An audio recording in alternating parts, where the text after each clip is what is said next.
Truly legendary stadiums offer so much more than a cozy seat to sit in and watch a show. A lot of times, the stadium is the show. Check out the 10 coolest, most impressive stadiums on Earth. Since 2005, Munich's Allianz Arena has been entertaining countless German soccer fans. It's also entertained fans of pretty colors that keep changing. Even before entering the 75,000-seat stadium, Allianz Arena already entrances you with a unique glow-in-the-dark color scheme. Every inch of this tire-shaped arena shines brightly in an ocean of LED lights. Every 30 seconds, you're greeted with a new color that runs the Star Wars gamut. Sometimes you get Jedi Blue, other times Sith Lord Red, and still other times you get Samuel L. Jackson Purple. The inside of the arena delivers on the crowd-pleasing promise of the initial light show. With 28 kiosks and 2 full-size restaurants, the only way you'd ever go hungry at an Allianz event is if you chose to go hungry. There's a kids club, mega store, changing rooms, and offices galore. When watching the football match from afar, you can glance at one of over 750 screens to get a clear idea of what tiny blur of a human is kicking the ball to another tiny blur of a human. Or you can just stand outside and watch the pretty light show. It may not be soccer, but it is free. If your idea of a good time is watching the game while relaxing by the water, the float at Marina Bay is for you. The field is literally built on the water, like a sports-filled peninsula. On the land, you'll find a 30,000-seat set of bleachers, perfect for watching the athletes go. And you wouldn't be watching some small potatoes event either. At roughly the size of a traditional football pitch, the float is the world's largest floating stage. The float was created in 2007, meant to be a temporary stadium until a more permanent and more traditional one could be built. However, that never happened, and the float took on a life of its own as a wonderful place to see a show. You just won't often see a soccer match there, because good luck getting soccer fans to agree that only 30,000 of them can see any given match. Instead, concerts and ceremonies galore have called the float home, including 2007's National Day Parade, the Summer Youth Olympics in 2010, and concerts by such K-pop stars as Girls' Generation. At any given time, the float could be rendered extinct by the completion of a nearby full-size stadium. Until then, sit back and enjoy the water. 2010 saw the first ever FIFA World Cup to be held in Africa. As such, the sport needed a grand arena to host the finals. Enter FNB Stadium, originally known as Soccer Stadium since its opening in 1989. Renovations and reconstruction turned the decades-old stadium into a modern marvel. People began to call it the calabash, or African pot, and as you can see, it does look very much like a giant African clay pot. More to the point, it became the kind of stadium perfect for hosting such a historic event. With nearly 95,000 seats, it is the single largest stadium in all of Africa. Even before its renovation, it could hold nearly 80,000 people. The biggest simply got bigger. And the shows and events FNB Stadium hosts can attest to that. Beyond the 2010 World Cup, FNB hosts a number of important soccer matches, both local and international. It's also hosted a national memorial service for Nelson Mandela after his 2013 death, as well as concerts by international megastars like U2, Justin Bieber, and Lady Gaga. In short, if people pay to see you at FNB Stadium, you're more than a somebody. You're the somebody. Unofficial stadium nicknames sure are fun. One of the most fun is Beijing National Stadium, which almost everyone calls the Bird's Nest Stadium. It's not hard to see why. It looks almost exactly like a giant bird's nest, albeit one made out of steel instead of straw and twigs. It took 42,000 tons of steel to assemble Bird's Nest, making it the world's single largest steel structure as of its 2008 opening. This complete reliance on steel offers the potential for this stadium to safely last well over 100 years in its pristine form. And since it can seat up to 91,000 people, we had all better hope it stays safe and secure for every day of its century-long life. Complicating the goal of a 100-year-old stadium is how the area surrounding it can be less than friendly on a good day. With earthquakes a regular concern, Beijing's government demanded that the stadium be built from steel to withstand them all. However, the weather outside is frightful, dipping as low as -20 degrees Celsius in the winter to -30 degrees Celsius in the summer. Such temperature extremes can cause steel to expand and contract, which isn't ideal when the goal is to keep 90,000 fans safe at all times. The solution? The construction team actually developed a new kind of steel called Q35.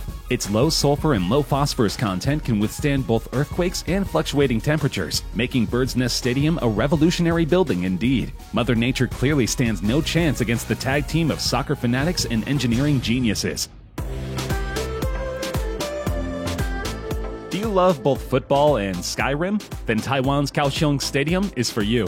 Rather than design a traditional closed, rounded stadium, the architects behind Kaohsiung opted for perhaps the most unique design in stadium history. The walls surround 3 sides of the stadium field, like a horseshoe. But rather than close it in, the wall then juts out, forming what looks a lot like a tail.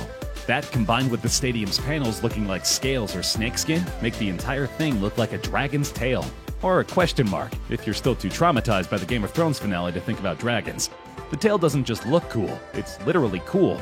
Knowing how hot summers in Taiwan can get, the tail portion of the roof forms a tunnel under which hot air can pass and cool down, before entering the stadium and refreshing the 55,000 fans in attendance. Feng Shui plus science strikes again.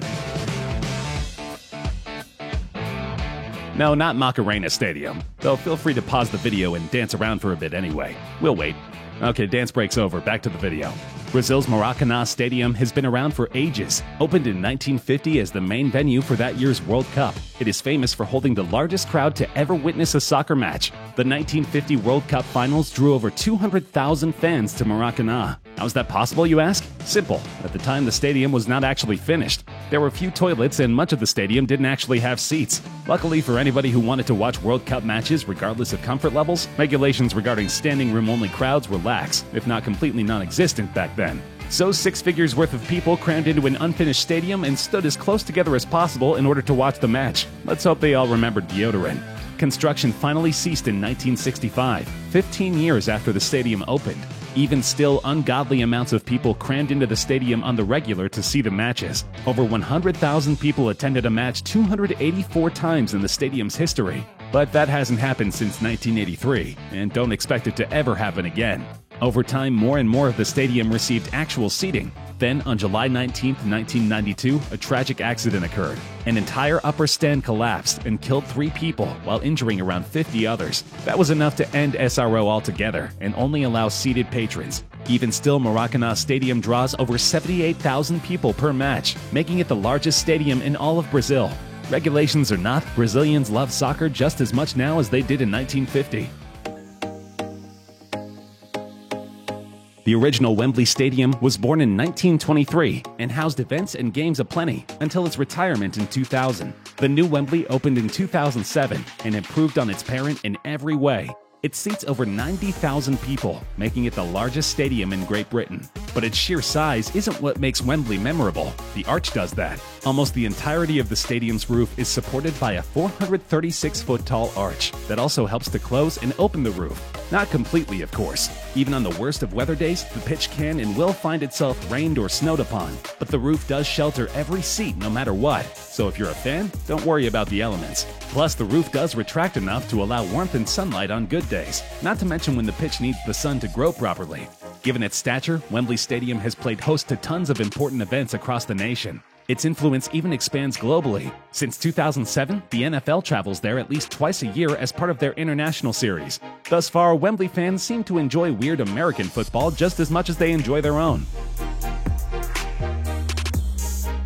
In 1957, FC Barcelona realized it needed a new soccer stadium, as their current one could only seat 48,000 people. For a soccer-crazed nation like Spain, that simply would not do. And so they built a new stadium, and went as big as they possibly could. Since its inception in 1957, Camp Nou Stadium has been without question the single largest stadium in all of Europe. It can seat around 99,000 people, probably because 100,000 would be bragging. It used to hold up to 120,000 when you factored in standing areas. However, late 90s regulations prohibiting SRO sections meant that 99,000 would forever stay the capacity. Not only is it the largest stadium on the continent, but it's also the best. In 1998, the Union of European Football Associations awarded 5-star status to Camp Nou. The UEFA has since replaced its stars with categories, but Camp Nou still has the highest possible designation, Category 4. Considering the stadium houses a chapel, several VIP lounges, television studios, a medical center, and even a club-centric museum, it's easy to see why. What makes this stadium even cooler is how its nickname, Camp Nou, eventually became the official name. Until the year 2000, the building was officially known as Estadio del FC Barcelona. FC Barcelona held a fan vote to determine the best name, and Camp Nou won with over 68% of the vote. Camp Nou translates to new grounds, which doesn't make much sense since the stadium is over 60 years old. But clearly, to FC Barcelona fans, Camp Nou Stadium will always be their baby. They say everything's bigger in Texas, so why shouldn't their football teams have the biggest stadiums of all? That's apparently what Dallas had in mind when constructing AT&T Stadium for the Cowboys. Their original venue, Texas Stadium, simply wasn't big enough. After all, it could only seat around 65,000 people. For America's team, that simply would not do. Their new stadium, which opened in 2009, seats around 80,000 people for a normal event, but its unique system, where seats are fastened together onto rails, allow for seats to be squeezed together and more added when necessary. Thanks to this innovation, AT&T Stadium can house up to 100,000 people for events such as the Super Bowl and the Cotton Bowl. The stadium itself is one of the most unique in all of sports. Two 300-foot-tall arches support the roof, which retracts enough to allow the elements onto the field, but not the stands. The field is technically below street level, so when fans enter, they get a full panoramic view of everything. And the Jumbotron is perhaps the most massive in the entire sports world. It's 160 feet long, 71 feet high, and hangs 90 feet above the field. It's so massive, in fact, that several football players have hit it while punting the football. Doing so massively screws up the player's intended field position. But the Tron isn't going away, so the players might as well get used to it. Easily the oldest and most historic stadium on our list, Athens Panathinaikos Stadium has existed since 330 BC and is still going strong. It took roughly 1,400 years off due to abandonment, but we won't hold that against it.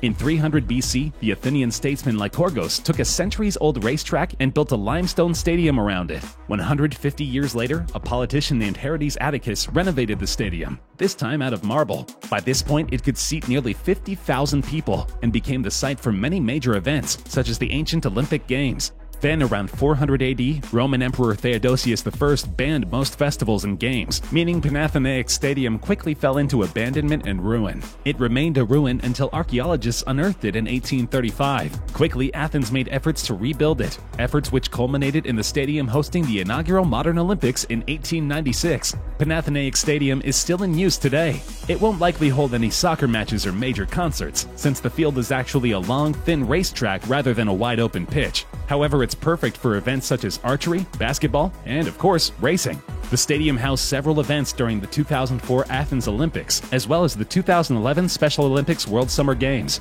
Before that, the 1968 FIBA European Cup of Basketball staged its final at the stadium, where an incredible 80,000 people squeezed into the stands. An additional 40,000 watched while standing. Not bad at all for a non-traditional venue that's been around since Aesop was alive and writing his fables.